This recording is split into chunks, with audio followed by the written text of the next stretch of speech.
Mga puso sa kaangot nga balita sa Negros Occidental naman, ginpasiguro man sa kapulisan kag militar ang kahandaan sa pag-umpisa sa campaign period. Nakatutok Aileen Pedreso. Nag-arangkada naman ang pagpangampanya sa mga nagapapili sa barangay kag SK election sa probinsya sa Negros Occidental. Gani ang kapulisan, ginpasiguro ang kahandaan sa pagpasiguro nga malinong ang campaign period sa probinsya.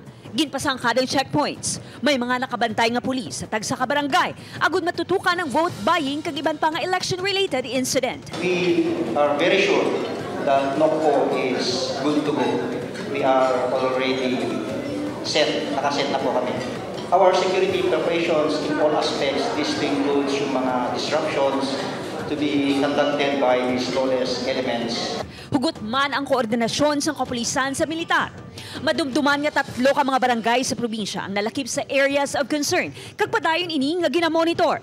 We are doing everything. We continue to conduct focused military operation to ensure na hindi sila makakapag-conduct ng any atrocities during the BSKP.